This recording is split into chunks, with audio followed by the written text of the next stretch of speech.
Lord God, thank you for guiding us here and inspire us as we finish out this series, dealing with the passages of Christmas. In the name of Christ we pray. Amen.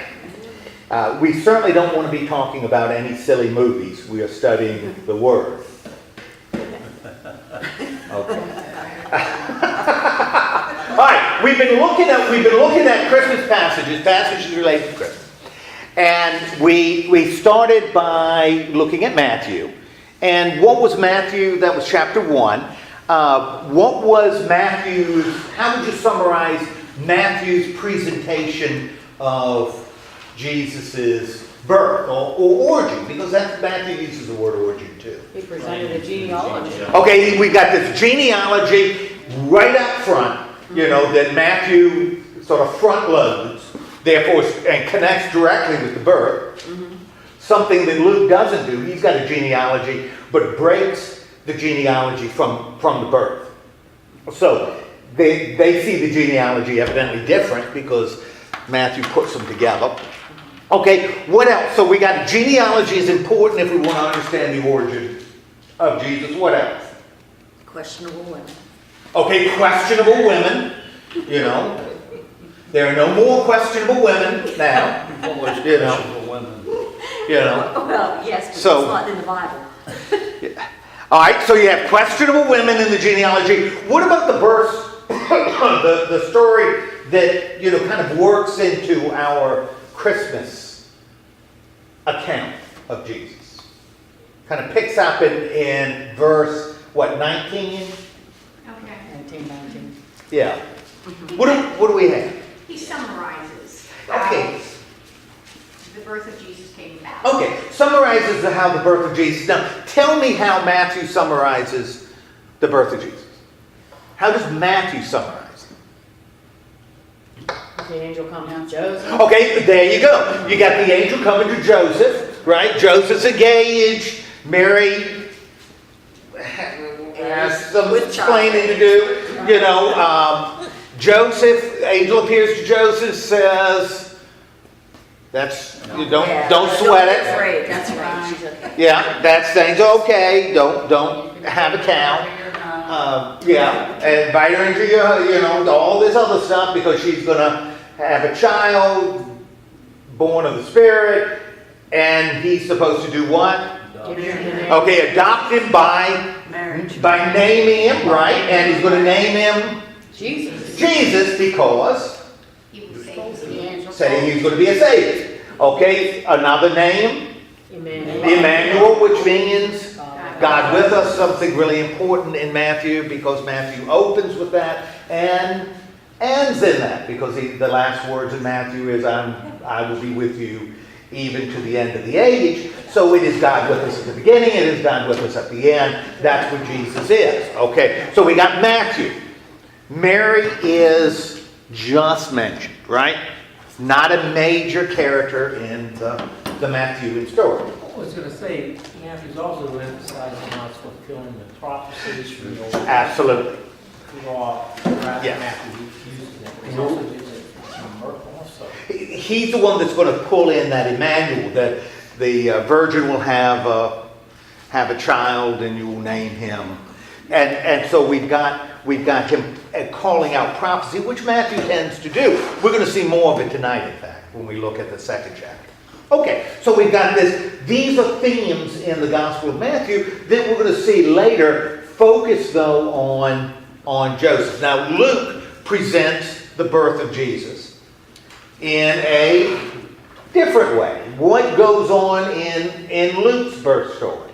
The angel comes to Mary. Oh, the angel comes to Mary, right? And communicates to her. And Joseph becomes kind of a minor character, because he's only mentioned. He's not, doesn't become central to the story. And what does this deal with the angel coming to Mary?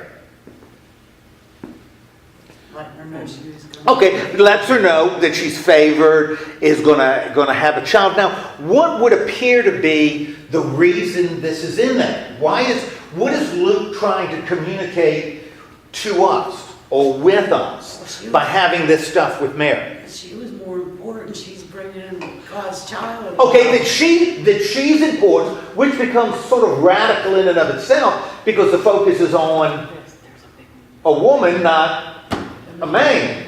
You know, which in the first century would have been certainly more radical than it is now. We kind of expect it now, but then they wouldn't have.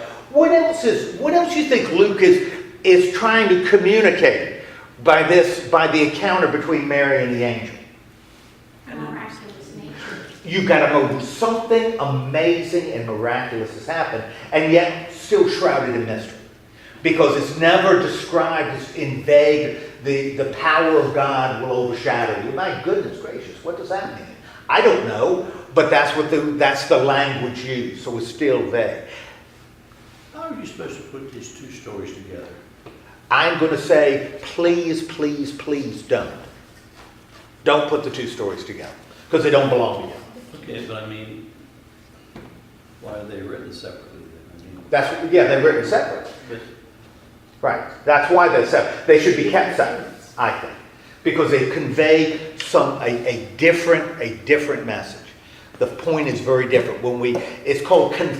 There's a word called conflating, and when you conflate something, you bring two things together and blend it. Now, I think one of the greatest theologians that ever lived was John Calvin. I mean, you read his stuff. Not only is it brilliant, but it's so understandable. It is unbelievable. You know, you look at stuff like that and you say, my gosh, he must be, you know, before you read what he's written, I'll never understand that. Can't understand Calvin. But you read it and it's incredibly simple. He's an amazing theologian.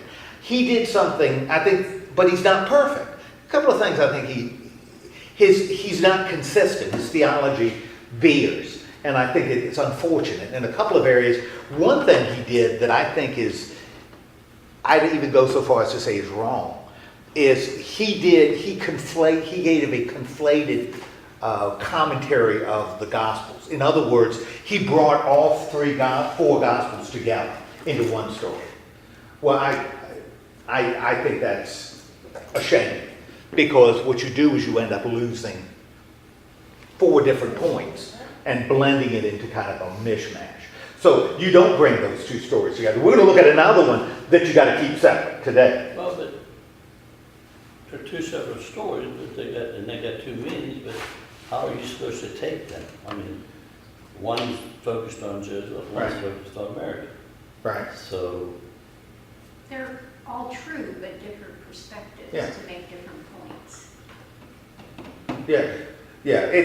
Neither one are looking, neither Matthew nor Luke are saying, well, I'm going to give you the truth. Matthew is, but I'm going to tell you what's real. That's not the way they're thinking. In fact, I did a devotion that's has been uploaded, is on the phone, about this, because I used the first 4 verses in Luke to do a devotion. And it's what we've talked about with history. History is always shaped, and that's what they're doing here. They're taking it and shaping it. Maybe a little more dramatically than if you read a biography of Napoleon. But, they're still shaping. maybe I should ask the wrong question. Why is one focused on Joseph and the other one focused on Mary? What's behind that? Why do you think Luke's focused on Mary? She's the one bringing the Well, that's a good logical reason, and that's an excellent point. Why else? What's a theme that we see throughout the Gospel of Luke? She's a righteous. Well, we see miracles. Well, with Joseph, though, it's a miracle. The angel's announcing a miracle. What else is a theme we see in the Gospel? Righteousness, people. What's that? The righteousness. Well, you're right, but in the Matthew story, Joseph is called a righteous man. That's why he's going to divorce her. What more so than in any other gospel Jerusalem.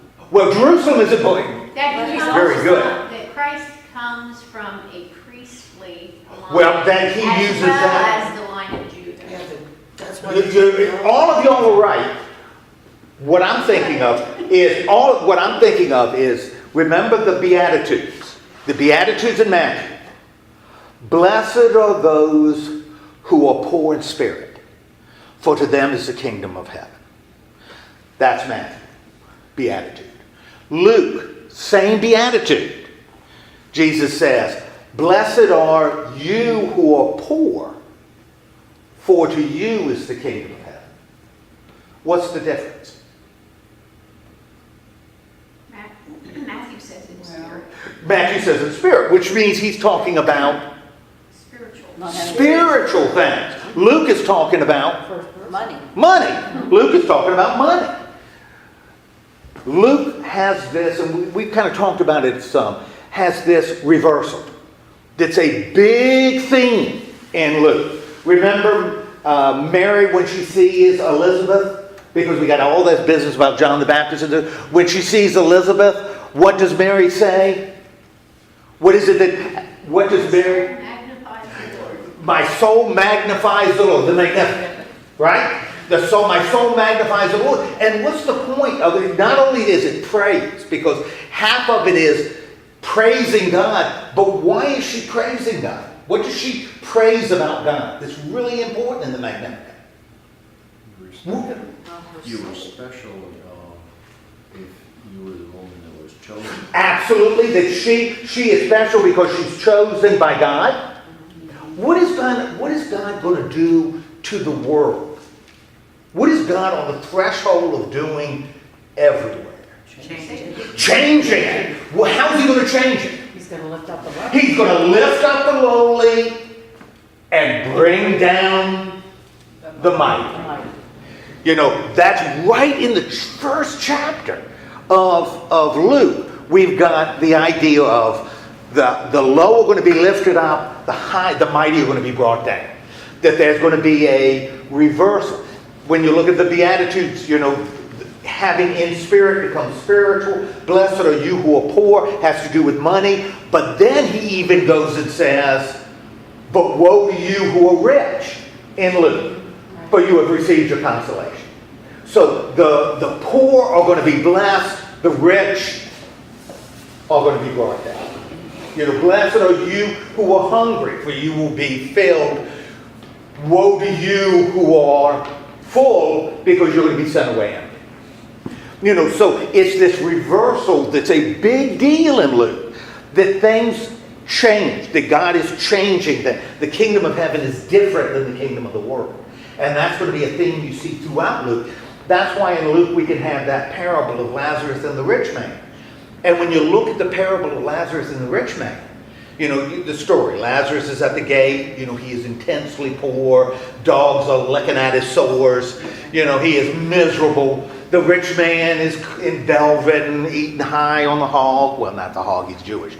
But he's eating, he's eating high on the matzah, you know, and having a good time. And when they die, you know, what happens? Lazarus goes up, you know, the rich man goes down. And there's no mention of the rich man being, you know, wicked or less spiritual, and Lazarus being a righteous man. That's not even mentioned. Because Luke doesn't care. It's the God who reverses things. You know, the poor are going to be satisfied. The rich, why should they get satisfied? They've already been.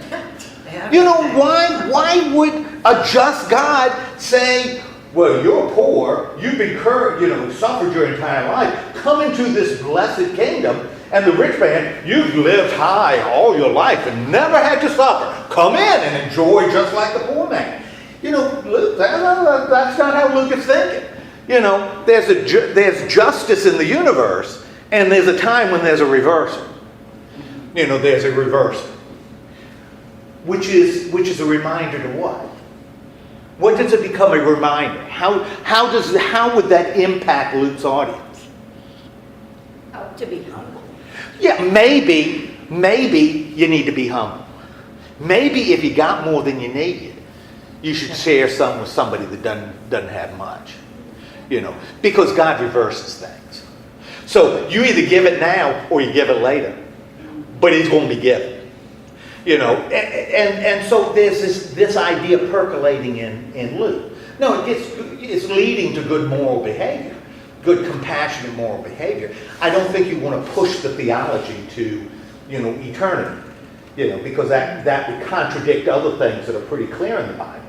But it would seem as though that's something Luke has emphasized. Now, back to the question, why then Mary? Why is Mary the hero of the story in Luke? She's the humble one. she's got to be humble because she is a woman. Woman. And a poor woman. Yeah, a poor woman. And they have no say, no status. So here the hero of the story isn't the man, it is the woman. You know, and all of a sudden she becomes this hero. Now, to be honest with you, I think that Mark has a higher view of women in the way he presents as sort of equal to men, maybe even superior. I think Mark's view of women is probably a little more modern than Luke. Luke tends to view women as almost exalted, you know, on pedestals and, you know, really special, which is kind of a... Right on. Yeah. Boy, I may get into the same trouble I got when I said dogs don't have any emotions. You know, there was a lot of reaction to that one. Okay, but so we've got Mary. Why Mary is being held up as the example of faith. I don't want to belabor the point. I just want to know why Joseph is and Matthew is the most important figure. Because he's a righteous man. Because he's a righteous. That's what Matthew says. He's a righteous man. That's what his audience would. If he had said Mary was a righteous woman, it wouldn't have fit nearly as well with the Old Testament. You had righteous men written about because you just didn't have that many women. You know, that play a role. So it is more in keeping with. We'll also see another thing that's going on in Matthew that becomes really important when we look at Jesus, how he presents Jesus. Okay, so we got Luke doing his thing. You know, but who comes to who comes to Jesus after he's born? First people there. Shepherds, for crying out loud. What are shepherds? So they're hanging on sheep all the time. But they aren't. And if you think about it, they aren't, because they take care of the sheep. They take care of some of the important things of the community. Sure. And this image of shepherd is theologically loaded. Generally, you did not want your daughter to bring home a shepherd. You know, because the sheep he watched weren't his. And shepherds, the owner of the sheep, understand, the owner of the sheep, and we see it in the Old Testament even. Shepherds, well, we see it as Jesus describes what shepherds do. You know, the owner of the flock would, if I were the owner of the flock hiring you as a shepherd, I would say to you, first I'd look at your credentials. I'd run a background. You know. And then I would say, well, for one thing you got to know, Shepherd John, is that sheep is worth more than you. That sheep is worth more than you. And so if a lion or a wolf is threatening that sheep, I expect you to shove your head in that wolf's mouth and choke him, you know, before you let that sheep die. You know, so that's shepherds, you're right. And that's why they have this image of care, and God is, you know, the good shepherd, and Jesus is a good, you know, has this wonderful imagery. But shepherds as a class were generally not the cream of the crop. They'd be spitting on the floor. Yes. So John, you would have made a good shepherd. No, I'm kidding. No, you'd have been a lousy shepherd. I'd have never hired you. That means you would have had to be a beggar. That was the only thing worse. Or a woman. You know, which is in the first century. Sue, in the first century. All right, I'm digressing. Let's go to John. What did we talk about John last time? What's going on in John? We're still digressing. Yeah, I don't know. Well, we're not talking about this John. You know, because who knows what's going on with this John? What's going on in John? He begins in the beginning and really casts a picture back to Genesis in order to declare the origins of Jesus Christ. If you're talking about, you know, I can imagine that John, and I believe John probably had Matthew. had Mark, access to Mark. May have had access to some others. But he looked at it and said, my goodness, even if he knew the birth story, why would they take the origin of Jesus to Mary and Joseph? The origin of Jesus isn't Mary and Joseph. The origin is Jesus is, in the beginning was the Word, and the Word was with God, and the Word was God. This goes back to the very beginning. It doesn't go back to the year 4 BC. It goes back to the time before time. It goes back to eternity. And so that's the way John is going to present it. He's going to present it in very poetic language. The light entering a dark world.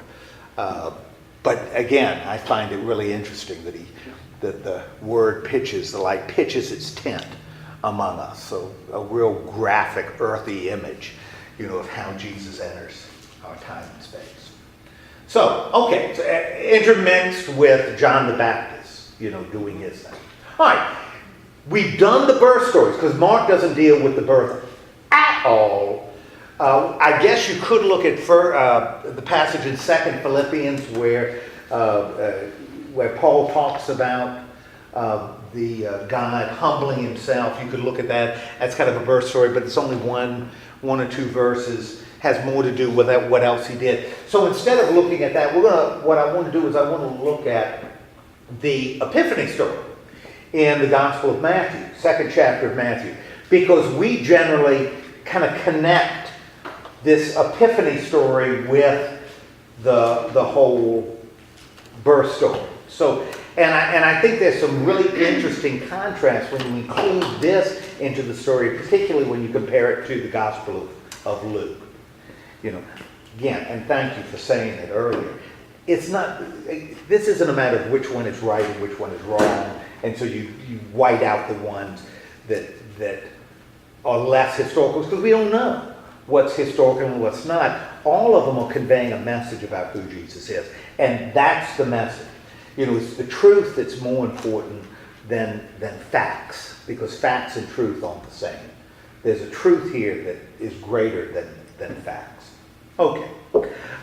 We got chapter 2 in Matthew. Now Matthew has already done what? What has Matthew done with the birth story? Genealogy, announced to Joseph, baby born, Joseph names him, Jesus brings them into the line of David, right? Adopted son. Okay, line of David. So chapter 2, what happens right at the beginning of chapter 2? Sets the scene that it was after the birth of Jesus. Okay, after the birth of Jesus, what's the context? So Jesus has been born, and by the way, where was Jesus born? Bethlehem in Judea. Is this new in Matthew? Yeah, because the story of the taxation and all is in the Gospel of Luke. So this is kind of new. Jesus is born in Bethlehem of Judea. When was he born?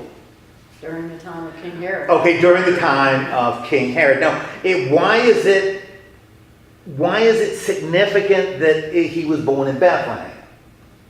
Because that was the house of David. Okay, house of David. So it connects with the house of David. It connects Joseph with the house of David, too.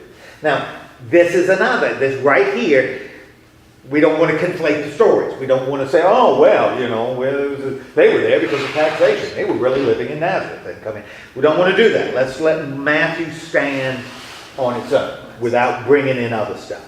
All right, who then appeared? What's that? And he brings in, at later verses, how Bethlehem appeared in prophecy. Yeah, exactly. And so we're going to find out why Bethlehem is really important.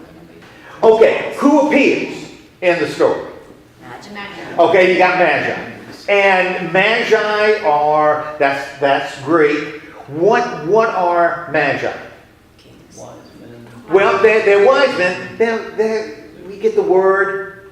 Astrologers. Yeah, they're astrologers. We get the word magician from Magi. They are wise men. They are astrologers. That's what they are. Okay? And we know from what direction are they coming? East. East. So probably that's Persia, out that way. And where did these magi go? Jerusalem. These wise men go. Okay, they go into Jerusalem. How many magi? We don't know. Don't know. Don't know. Could have been a whole bunch of magi.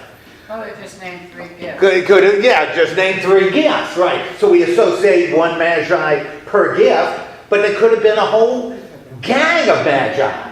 A whole passel of them. What's that? Magicians. That's Yeah. what's wrong. Well, that's kind of what they were, Okay, so they're going to, now, why would they go to Jerusalem? Why Jerusalem? The star. Okay. There's this thing with the star that we will find out. Okay. Now, when they get to Jerusalem, what do they ask? What's the question when they get to Jerusalem? Well, they ask, Where is he? Okay, where is this child?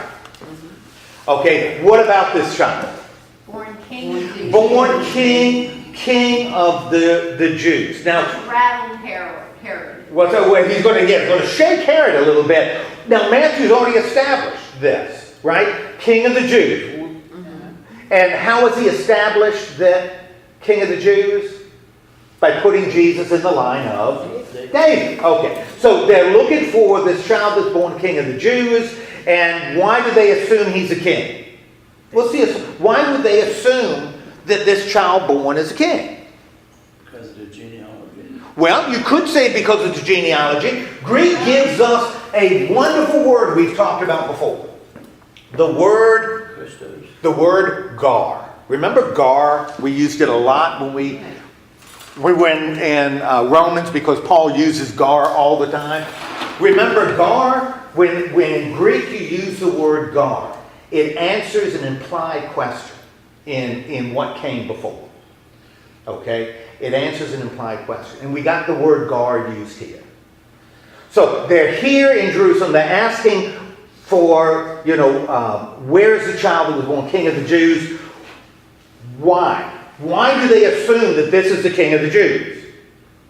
Maybe the star looked different from... What's that? Gar. For we observed his star at its rising. These guys are then what? Astrologers. Astrologers, astronomers. Some say tomato, some say tomato. I mean, that's what they did. That's what astrologers did. They studied the stars. Look, what's that? Cosmologists.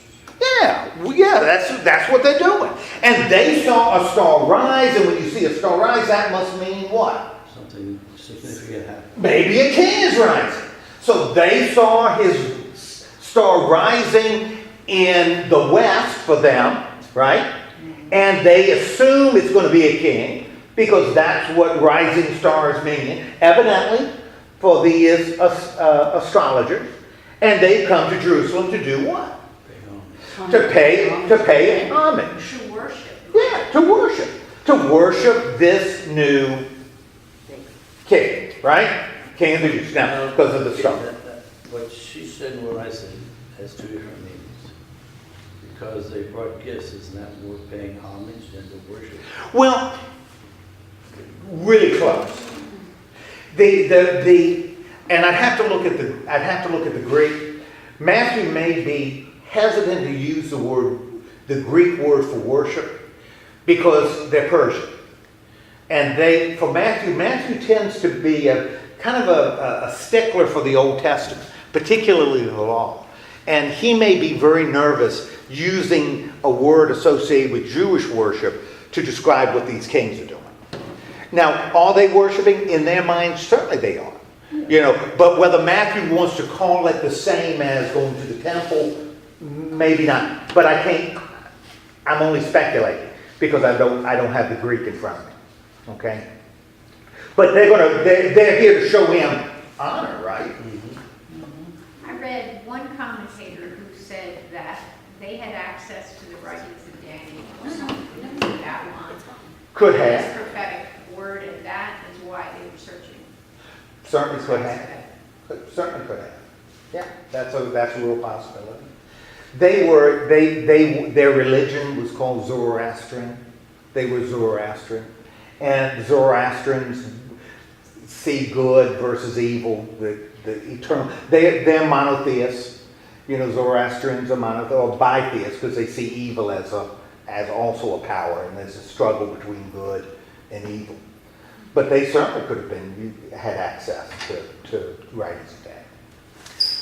Okay, but they're there, right? And they follow this star there. We connected it to David. Now, unfortunately, when you go and show up at a capital and say, "Oh, we hear a new king has been born," it's really uncomfortable when you already have a king. You know, It's paranoid. Herod the Great had issues. Herod the Great, you know, had issues. Now, don't get me wrong, he was great. But he had Our leader today. issues. Well, I'm not going to get into that. But he had issues. Herod was intensely jealous. And historically we know that because Herod did what any concerned father would do. Had his sons killed. Had his sons killed. You know, but only when he thought the sons had ability. If he thought his sons had any kind of ability that might threaten him, bad sign. You know, better to have trouble in school, to not be the sharpest knife in the drawer, because then you could make it out of Herod's family.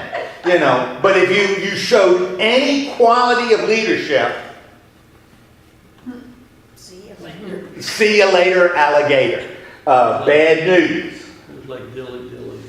Yeah. It's bad. It's bad. So anyway, so Herod is, and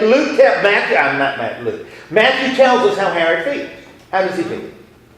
Disturbed. He is just, Herod is disturbed. Boy, that's something. Herod is disturbed. Yeah. Now, Matthew has told us what about Herod to this point? Nothing. He's told us nothing about Herod. So everything Matthew wants us to know about Herod, he's already given us. All we need to know is he's king and he is disturbed. But he's not alone. All of Jerusalem. Everybody is disturbed. And understand, it's not some of Jerusalem or a few or the leaders. It is everybody in Jerusalem. Later we're going to have John the Baptist baptizing and they're going to say, the whole country of Judea came. Well, you know, that's going to be a line, you know, miles long as everybody's standing there waiting to be baptized. You know, but hyperbole to show this is something that's upsetting to everybody, right? Now, it's kind of interesting because everybody, this is Jerusalem, right? Who lives in Jerusalem? Sadducees, Pharisees, a bunch of C's, a few D's, you know. So they're all living in Jerusalem. Now, these are hyper Jews, right? These are, you know, Jews on steroids. You know, they are really dedicated Jews. And when they hear these astrologers, what's that? They're not Mexican. No, they are not. Because there are no Mexican Jews.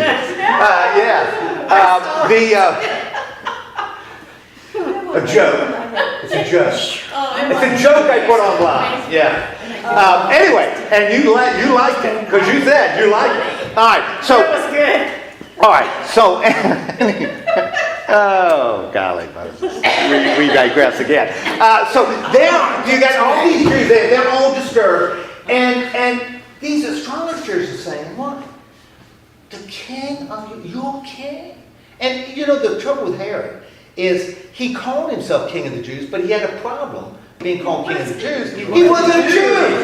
You know, he wasn't a Jew. So, you know, you get kind of worried but this Jewish city, most of whom didn't like Herod anyway, you know, to hear the astrologers say, the King of the Jews has been born. The smartest man on earth, because only smart men can understand the stars, that the King of the Jews has been born, and he deserves homage, he deserves worship, he deserves gifts. My gosh, and that's why we're here. We came all the way from Persia. You would think the people in Jerusalem would say, woo! The Messiah. Yeah, hot diggity dog. Only they say it in Hebrew, sound better.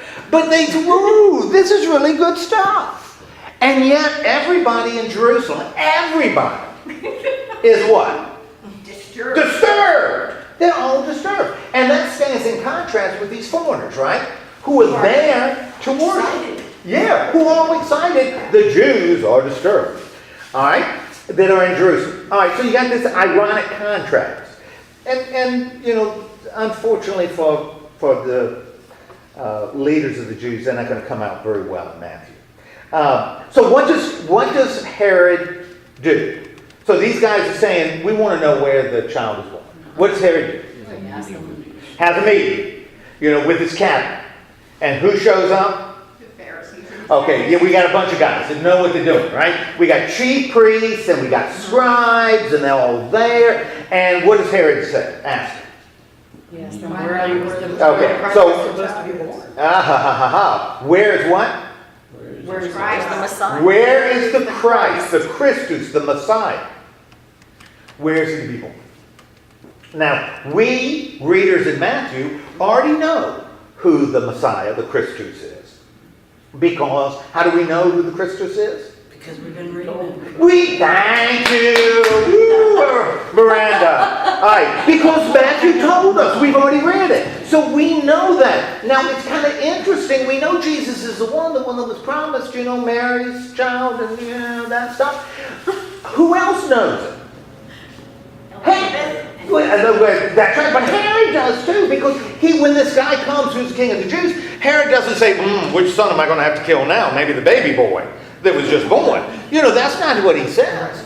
He says, where is the Messiah, the Christus? So he's aware of this, the one who's coming. Okay, where is he supposed to be born? Okay. Now, and so he calls together the people who should know, where is this Christus? Because they don't know it, but I do. We're talking about the Messiah. Where is he supposed to be born? And the guys he calls in, they say what? In Bethlehem of Judea. Why in Bethlehem of Judea? Because that's Because the that's the prophet. prophecy. Okay. Little prophecy from the book of Micah. You know, little prophecy there. Okay. So, but this prophecy, because Matthew gives more than just them saying, in Bethlehem of Judea. Because he gives a little prophecy, right? Which tells us more than just that the Messiah is coming from Bethlehem, right? What else does it say? After you become a ruler. A ruler? Who will be the shepherd of my A shepherd. So this is going to be someone who's going to care for. Going to be a big deal for Israel. Now, again, people should be doing what? Woo, woo. How does Herod react? He don't mind. This is a typical Herod thing to do. He talks to the Magi. He calls the Magi in, Secret. and what does he want to know from the Magi? The Exact time the star appeared. The exact time. Why would he want to know the exact time the star appeared? So he knows when the child was He'd born. know how old the child was. He'd know how old the child was. Because if the star rose when the child was born, how old? And he wanted to worship. Oh, yeah, I want to know how old he is, because, I don't want to buy him a 1T, if he's, 3, I would want to buy him, a jumper of the appropriate size, wouldn't want to buy him anything with little pieces if he's a baby, because he put it in his mouth. So, Blanket. yeah, that's right. I bring him a blanket instead. So Herod wants to know when exactly the child is, when the star appeared, because he wants to know how old the child is, because he wants to, pay homage, worship. I'm with you guys. Or killing. Well, yeah. Some say potato, some say potato. Let's stick with the tomato one. Oh, the tomato? Okay. All right. So he wants to go in and worship it. Now, when they hear him, after he says this stuff, tells them this stuff. But what's interesting is Herod finds out where the child is supposed to be born, right? By prophecy. Does he tell the Magi? It doesn't appear so. It appears they continue to follow. They follow the star. They don't get the information from Herod. So Herod is not contributing to this. You know, they are still following the star. So Herod doesn't say, oh, by the way, go to Bethlehem, turn left when you get to Jericho. It'll be right there. You'll see a big sign. He doesn't say anything like that. They are still following the star, right? So they are guided by who? Who is guiding the Magi? God. God is, and not Herod, even though Herod is great, and he really was. What happens to the star? Okay, it stops over where the child was. Now, stars don't stop. No. They don't move around. But we're talking about in the ancient people, ancient world. We're not going to worry about that because they're describing what they're seeing. They're not using, 21st century scientific reason. Maybe in 1,000 years we'll find the stars are moving all over the place. But as of now, stars are pretty much static. Yeah, don't know where it was. But I'll tell you something. I am, and just as an opinion, I am very cold. I tend to be very cold when I hear, well, it was a comet. Well, I think it was a comet. You don't need to. Don't do that. Let's make it a comet. Oh yeah, there was a comet back then, and they were following a comet, and there was a tail and all. Don't do it. Let it be a miracle. We don't need to do that. It was their compass. It looks like a star to them. Yeah. It's important. Well, and it's important to us that this is a miraculous thing. It's not, a comet or the alignment of 4 planets or something goofy like that. Let it be a miracle. Let it just be a miracle. We gotta put everything into this stupid reason, that in 100 years we will move beyond. Because all of a sudden we're talking about probability, not certainty anymore. So...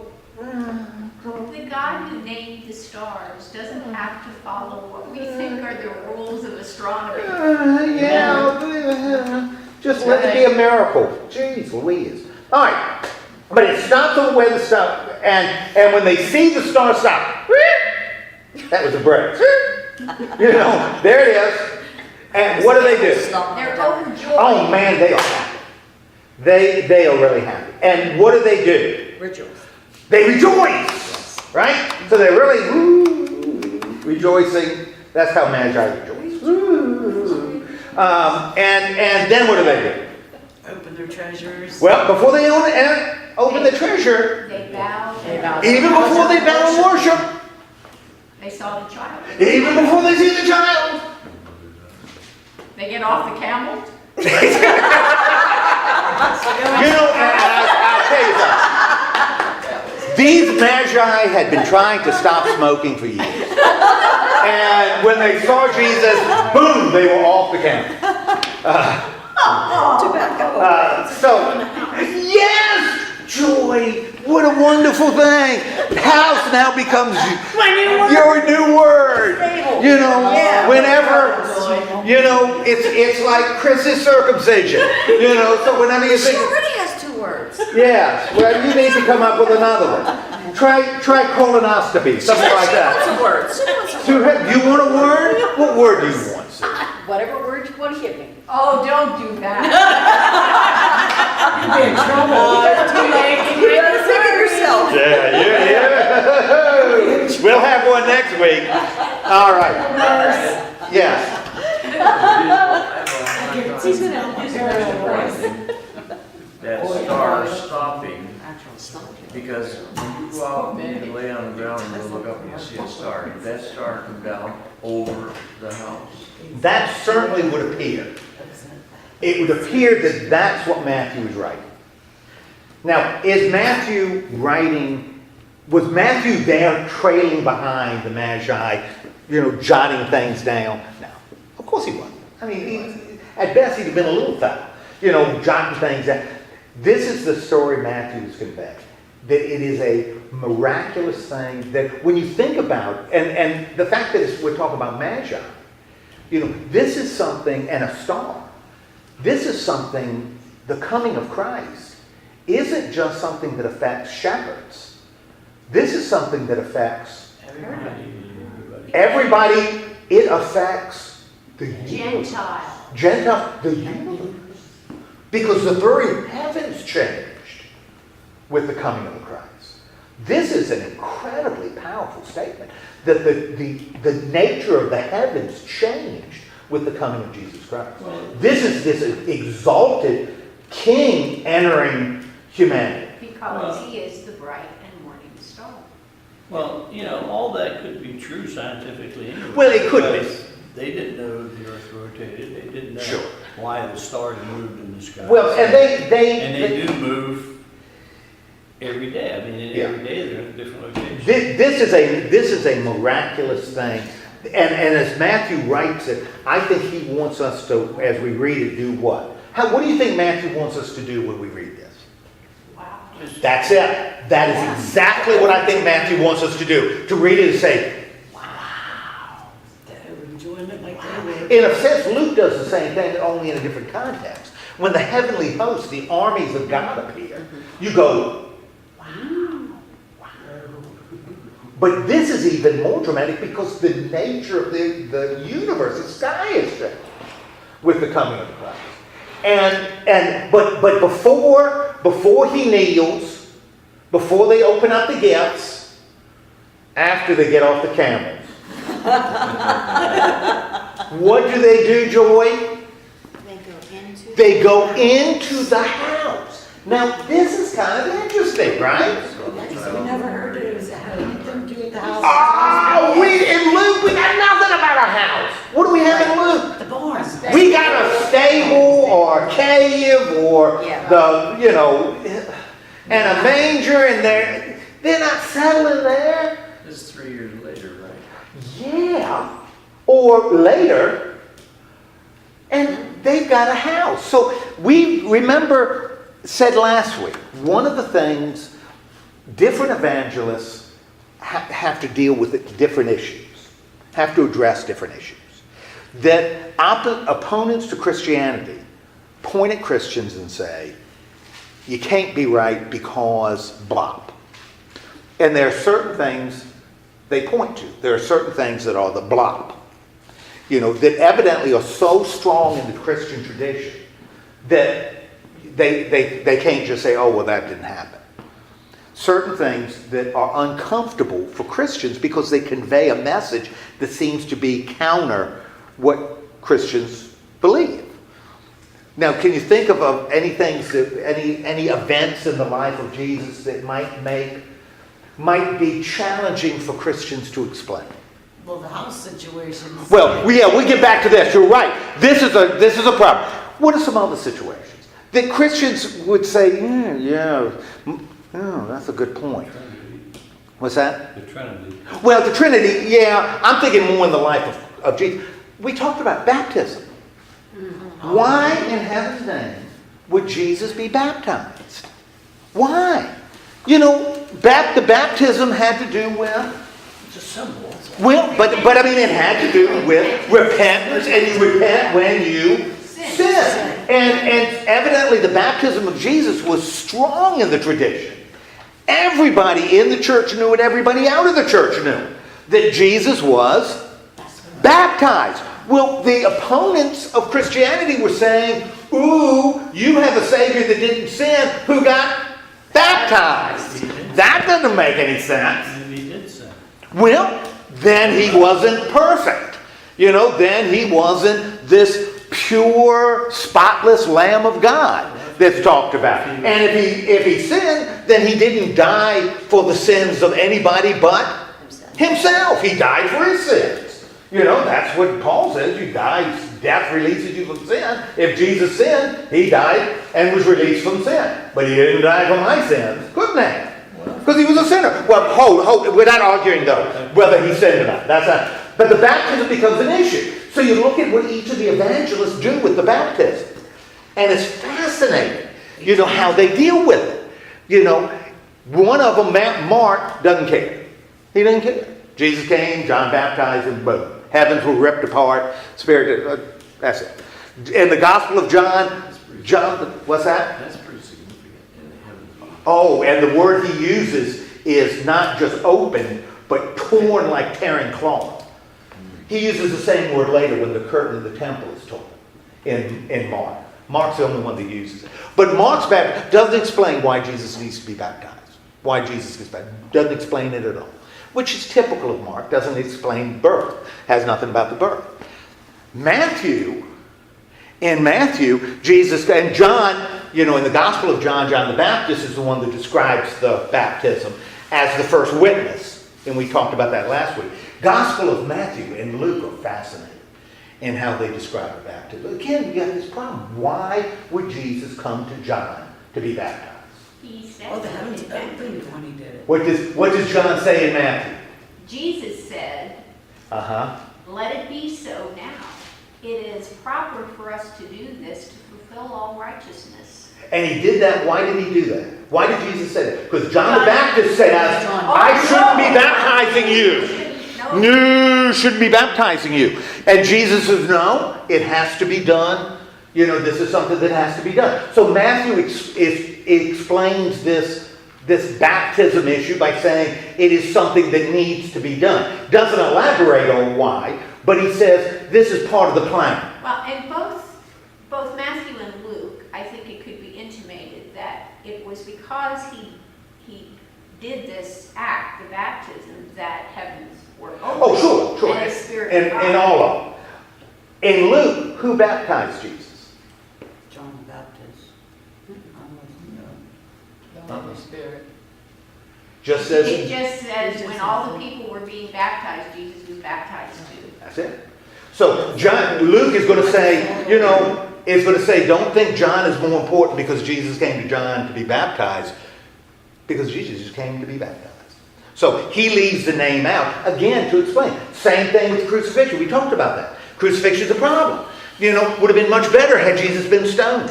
You know, because then the Jews are responsible. We go on with stuff. But he was nailed to a Roman cross. That doesn't, you know, how do you blame the Jews when the Romans executed? Well, all of the evangelists work that in. Explain why the Jews are responsible, the Romans aren't. Or don't hold the same accountability as the Jews. They were the instrument, not the... Exactly. But it's explaining something that is difficult for Christians later to explain. This is something difficult for Christians to explain. You know, if the Messiah has to be born in Bethlehem, and everybody knows that Jesus came from where? Everybody knows he came from where? Came from Nazareth. Everybody knows he came from Nazareth. You know, we got a problem. Because if he came from Nazareth and the Messiah's got to be born in Bethlehem, we got a problem, right? So Matthew and Luke are taking different routes to explain, one, how he's born in Bethlehem, and two, how he ends up growing up in Nazareth. And Luke's answer is what?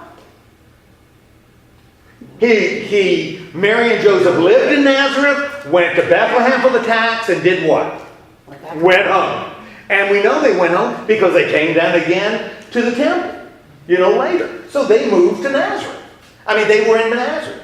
They just went down to Bethlehem and went back. Matthew is dealing with it in a different way. It sure appears as though, what about Mary and Joseph? They stayed in Bethlehem. They're in Bethlehem. Bethlehem, he's of the line of David. He's doing what? Living in Bethlehem. How he gets to Nazareth in Matthew's a whole different story about how Jesus ends up in Nazareth than we see in Luke. Now, it's not a matter of which is right and which is wrong, because both of them are going to use it for theological purposes, this movement. But this is a problem, and John is fascinating in John, because John deals with this directly. Somebody comes up to Jesus and says, you can't be the Messiah. You were born in Nazareth. You can't be the Messiah. And to Jesus. And Jesus never says, oh, well, you just don't know it. I was really born in Bethlehem. Jesus says, it doesn't matter where the Messiah is born. Who cares? What's important is the Son of God was born, became flesh. That's the origin. It's not where you're born. It's that God entered human flesh. And that's what John's going to confront it in his. He says, it doesn't matter. You're too hung up on stuff like that. You're missing the big picture. And Mark, which is typical of Mark, he didn't care. It's just not important to Mark. Okay, so we got, it would appear as though if he's entering a house, they got a house. They're not entering a stable. So then you have your little creche and nativity, and you got the shepherds there, and you got the wise men there. I'm sorry. I am really sorry. Two different stories, So the wise men weren't elbowing out the shepherds to get to the manger. All right. Yeah, we got one of our wise men out front. He keeps on falling down. I think he drinks too much, and every now and then I find him on his back, laying there. He's had a hard night. When I come in the morning, he tipped over. All right, so they come, and once they get inside, they do what? They see the child. And Mary, now they kneel down and they pay him homage, and they do what? They open the gifts. They open up the gifts, and what are the gifts? What every little boy wants. Every little boy wants. You got some gold, you got some frankincense, and you got some myrrh. And there's nothing that a child wants more than myrrh. Considering you don't even know what's going on. Well, it's, I bet Clyde and Elizabeth can't wait to get their myrrh. What is significant about these gifts? Gold, frankincense, and myrrh. The frankincense would. Well, gold is easy, right? Gold is. You made me drop my glasses, Scrap. I didn't think you'd be breaking out in cabaret. Gold becomes a symbol of wealth and kingship. Wealth and kingship. So wealth connected to kingship. All right, so you got that. What about this frankincense business? Priestly duty of burning incense. Yes, incense. Kind of. And myrrh. I don't even know what that is. Yeah. Well, I'll tell you, Miranda, if somebody says, here, Miranda, I was thinking of you. Here's a box of myrrh. I wouldn't even know what it is. It was a burial herb. Yeah, it was used in embalming. So it's like giving you chloroform. Here, Clyde, little Clyde. Here's a bottle of chloroform. What is it? Formaldehyde. What is it? Here, have fun. Embalm something. Yeah. My kids already know it's on certain day. Yeah, that wouldn't be good. All right. So these are symbolic gifts that are given. And then they, it doesn't say that they loaded up the myrrh and left. It's, you don't worry about it. These represent what Jesus will do, who he is. And then what do the wise men do? The Magi do? They go home. They go home. And how do they go home? What's that? They have a dream. Dream. Gosh, dreams have been important because what happened to Joseph? He had a dream. We had a dream and the angel appeared, and now we got another dream. And he says, don't go the way you came. You got to go by another route because Herod's going to do something. Herod is not to be trusted. Herod is not to be trusted. So, the white, again, who's in charge of the story? God. God is in charge of the story. Okay. So, in a dream, but dreams are a big deal in the birth story. Because what happens in the next verse? An angel. We got another dream, right? An angel appears. Who does it appear to? Joseph in a dream. Poor Mary. She's just hanging around. Joseph appears to Joseph in a dream. She's recovering from the birth. Yeah, well, yeah, that's it. And getting the shepherds off the carpet. Yeah. Camels off. Yeah, they're getting the camels off the carpet, and they're sick of lowing cattle, and you got that trying to get that drummer boy out because he's driving her nuts. Waking up the baby. It's Always a the mess. one's work. Oh, it's awful. Yeah, would you shut him up? Banned from the Yes. house. All right. So, Women in charge. and it appears in a dream, and the angel says what? Take the Take child. Take the child. To Egypt. What? What? Wait a minute.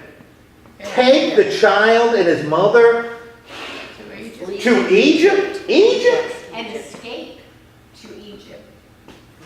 And then what? They're going to go to Egypt Right. Stay there. and stay there. Right. Egypt. Keep on Herod. Yeah, it's The high Egypt. That's The high pyramid. Now why? Yeah, Sphinx. Yes. Michael's Sphinx. Why Egypt? Why does he say to go to Egypt? Why does he say take the child to Egypt? Because Herod's going to do He something. doesn't have any jurisdiction over it. Okay. Yeah, if Herod showed up in Egypt, they'd say, Go home. go home. Get out of here. Yeah, get out of here. You're not an Egyptian. You don't have the accent. Yeah. So now, Matthew is the only gospel that has them going to Egypt.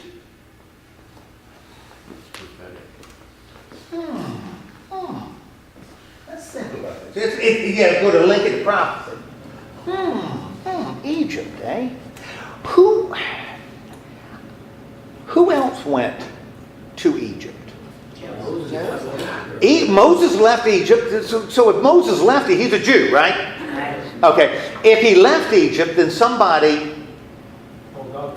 must have gone to Egypt, right? The slave has. Who is that? Joseph. Joseph, another Joseph, but not this. Right. Okay, Joseph went to Egypt. Against his will. Yes, and then who eventually went to Egypt? All of them. All of them. So Jacob, Israel, went to Egypt. Ooh. Wait a minute, whoa. Jesus goes to Egypt. Just like Israel went to Egypt. Knowing that these writers are really tricky and love to use symbolism, what might Matthew be doing as he interprets who Jesus is? Moses was not just the lawgiver, he was the deliverer. Well, let's hold on Moses for a minute because we're going to talk about. He's telling the Exodus story over again. Ooh, he's telling the Exodus story over again, or he's telling the story, the pre-Exodus story. Because they get into Egypt with. Right. Then if you're right, John, and John, you are always right. Better than you are. John, if you're right, then who is Matthew comparing to Israel? Jesus is being compared to Israel. Whoa. So what happened to Israel might happen to Jesus. So Jesus is being sent to Egypt. That would mean eventually what would have to happen to Jesus? Yes, He'd have to come back out of Egypt if he's paralleling Israel. Wow, that'd be cool. And who is sort of when the Exodus story? Who becomes the Jew sort of at the center of the Exodus story? So if Jesus is compared to Israel, maybe there's some comparison between Jesus and and Moses. That would mean Jesus would have to teach his or preach his most important sermon where?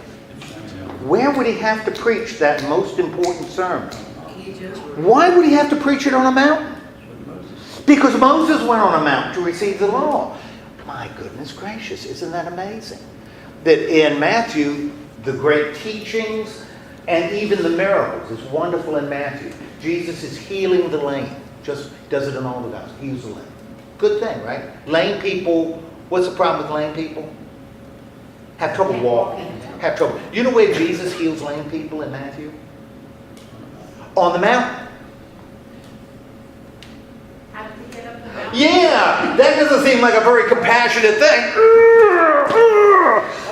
But why would Matthew have Jesus doing the healing on a mountain? Because Jesus is like Moses, only Better. greater. Jesus' life parallels the life of Israel. Jesus' life parallels the life of Moses, only higher. This is going to be a theme you see running right through the Gospel of Matthew. And that's why Jesus goes to Egypt. Now, and we get another Israel image, because when he goes to Jesus, who is ticked off? Herod is ticked off, right? Yep. All right. And why is Herod ticked off? One, the Magi has tricked him. Right? Okay. Oh, by the way, when Ken, you said it fulfills prophecy, one of the interesting things about that prophecy from Hosea is that it was never traditionally associated, not Christian tradition, Jewish tradition. It wasn't one of the Messianic texts. It wasn't associated with the Messiah. It was associated with Israel. Israel in the Old Testament is often called God's son, Israel. And that's what it was associated. It was never considered a Messianic text. But Matthew does what with it? Uses it as a Messianic text, right? Because he brings in the story of Israel into the life of Jesus. So the prophecies that apply to Israel apply to Jesus. Okay. Herod's ticked off, right? He's infuriated. What does he decide to do? Well, there's only one way to guarantee that we're going to get the right one, right? And what are we going to do? Well, now children's the age, so he has all babies from that. 2 and under. Killed. Kids. And that's called what is that traditionally called? The slaughter of the innocents. The slaughter of the innocents. Now understand, there's no record in history of this taking place, other than this account in Matthew. So it's not like it's something that, other historians, ancient historians said, this is what happened in the year of. So therefore it may have a stronger symbolic meaning than a historical meaning. The slaughter that he goes and slaughters the children under the age of 2. That sounds like what other story? Pharaoh. Pharaoh doing what? Slaughtering the Jewish males, the Jewish boys, right? And who was saved? Moses was saved. My goodness gracious. So we have the death of children here, again, paralleling this death of children in Egypt. Moses was saved in Egypt. Jesus was saved by going to Egypt. So we have this nice little parallel. But not only that, to Matthew, why did this happen? To fulfill prophecy. Okay. To fulfill, again, he's talking about fulfilling prophecy. Okay? Now, what if we choose to take this historically, because we're modern people and truth is historical. We got a problem here. And what's the obvious problem if we're going to say this is a historical event that we're going to take? Well, one, if there's no historical background, we've got theological problems, right? Because what has God in essence done? He's compared Jesus to him. Well, he's done that, but what has he practically done? Allowed the slaughter of innocent children. Saved one family. Because God could have said to them all of you leave. 6 months later, Herod dies. Yeah, Herod dies. So that's why I caution, you've got to be real careful if we don't want to invest too much history into this. Because we end up with the same weirdness that we get with the story of Job. You know, all of this thing with Job is fine. But you know, all his kids were killed. I mean, all of them were slaughtered. Died when the house caved in. And his servants were killed. For God to prove a point? You know, is that the God we want to worship? You know, we have theological issues if we say this is history. This is the way God works. Yeah, that'll wipe out a whole bunch of people to prove a point. By God. You know, we want to be careful. That's all I'm saying. Just want to be careful to not put too much historicity into It's these just like accounts. what you said when we had those, when you did the questions about. Oh, yeah. Earlier figurative. Right.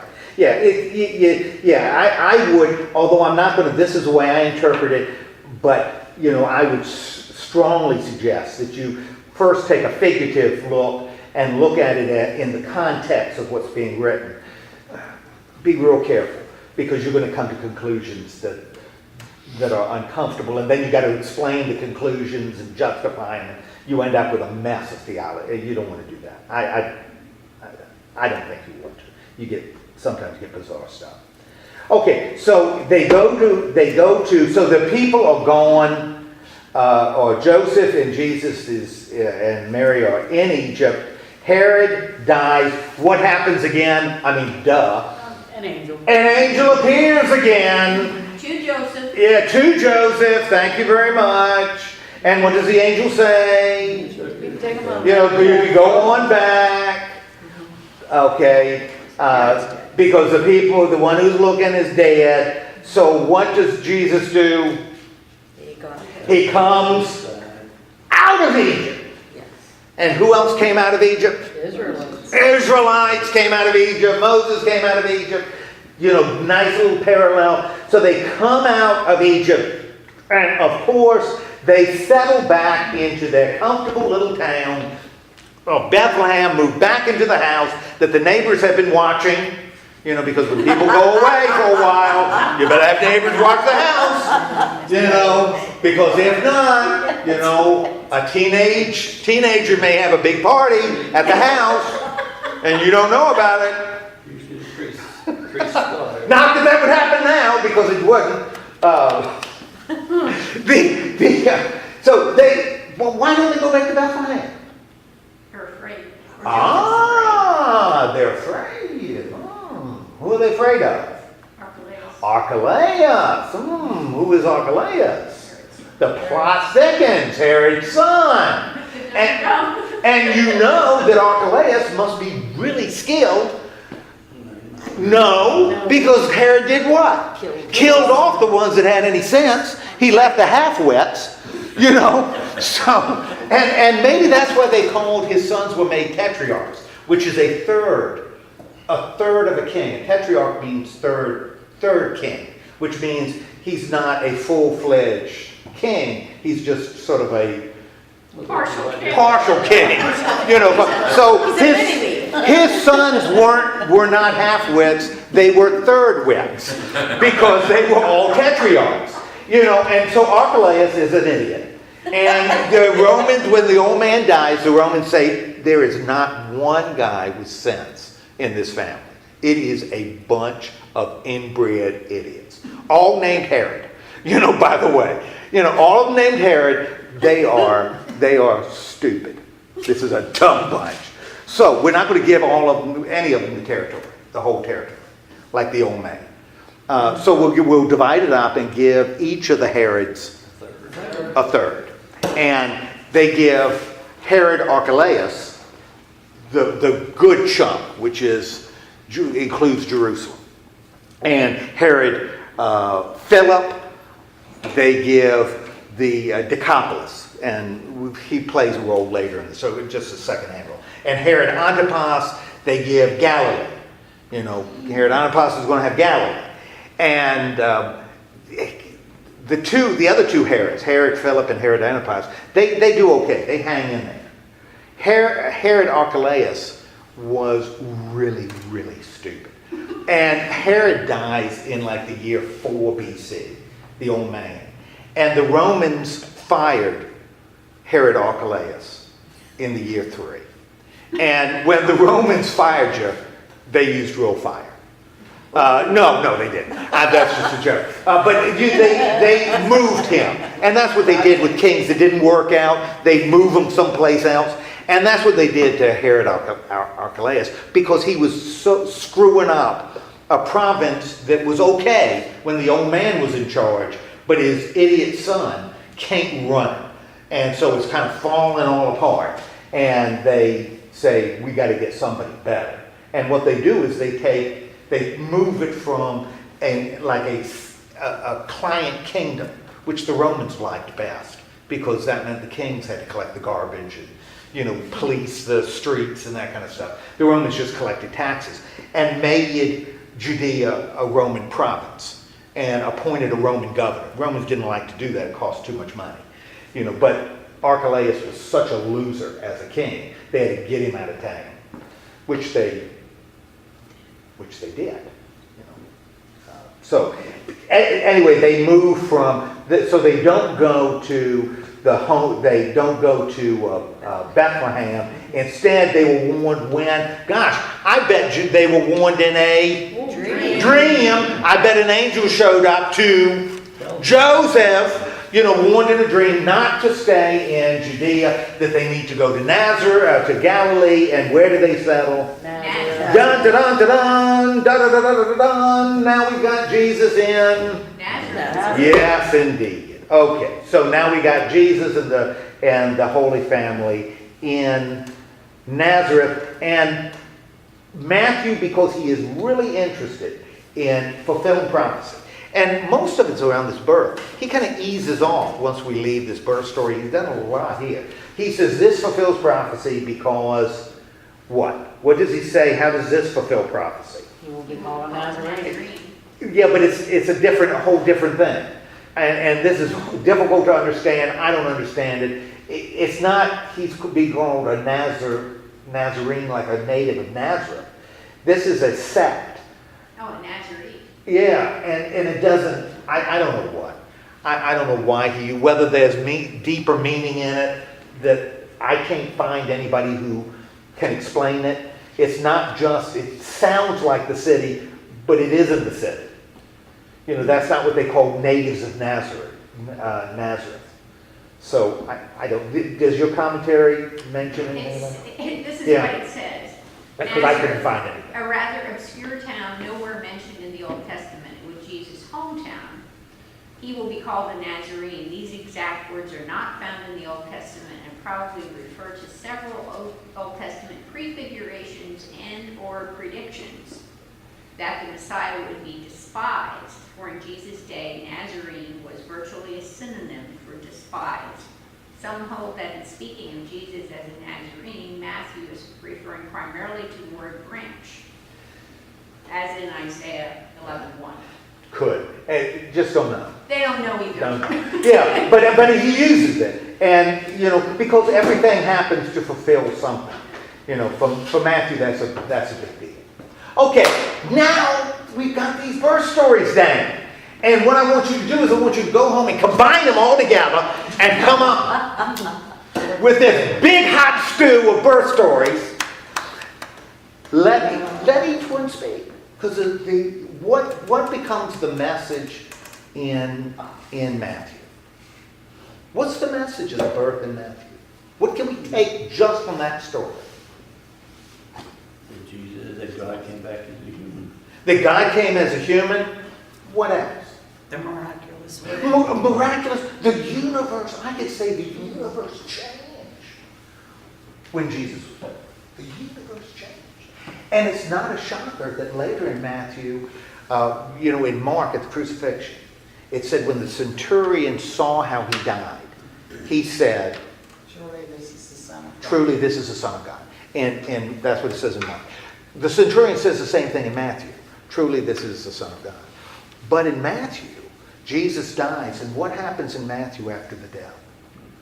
The curtain is torn. Curtain is torn. There's an Earthquakes occur. And Dead people dead. walking dead. Dead people are walking around. The righteous dead. Yeah. That verse is absolutely fascinating. Oh man, there are dead people, and they say, I know it because I know somebody who saw a dead person walking around.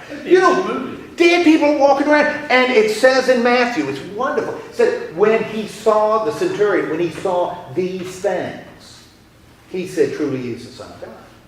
So in Matthew, this Jesus event is cosmic. Everything changes with Jesus. The birth is foretold in the skies and the stars. When he dies on a cross, the dead are risen, and the earth shakes. This is a cosmic event in the Gospel of Matthew.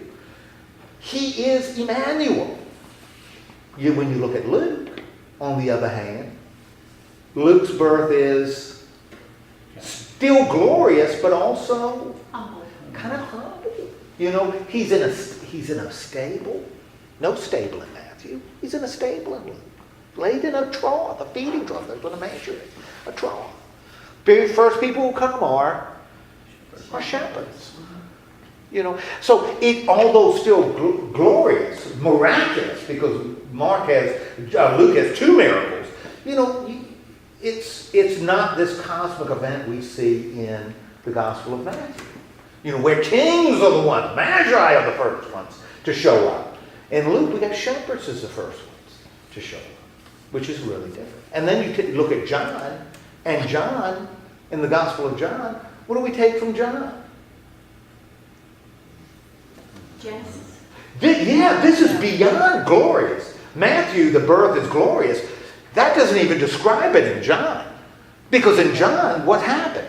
The Creator, the Word, became flesh and dwelt with us. Good night. The Creator of the universe became flesh. The light of the world became flesh and dwelt with us. This isn't even a birth being announced with angels and stars. This is God entering human space, coming down into human space, which is really interesting because one of the things we see in John, this idea of the Word coming down and dwelling with us, is an idea that John picks up in different places. In the third chapter, he's talking to Nicodemus, chapter 3, 14, 15. Jesus will talk about how the Son of Man, how the Son, just like Moses lifted up the serpent in the wilderness, so the Son must be lifted up. And in John, the cross is described as, Jesus will describe what happens on the cross as being lifted up. It's not in the other Gospels, but it is in John. So the cross becomes, if Jesus came down, God became and lived as Jesus. What happens at the cross? He is being lifted up. He's doing what? Return. Going home. Returning. And so that's why the cross has whole different imagery in John. It is a glorious cross, not a cross of suffering, pain, and abandonment. It is glorious. That's really the king on the cross is John. So we have these three different images of who Jesus is, who he is from his birth. And then Paul and Mark, who don't care. Don't seem to care. Not important to their theology, how he was born. Okay, let's have a word of prayer, and I'll tell you what we're going to be doing. Lord God, thank you for guiding us through this. Help us to appreciate these wonderful, glorious stories, and help us to take away what the writer wants us to have. The glory of Jesus' cosmic event with the birth, the simplicity that he humbled himself and became like us. but it is the incarnation of God, that all three of those are true. And help us take all three into our celebration of Christmas. In the name of Christ we pray. Amen. Now, when we get back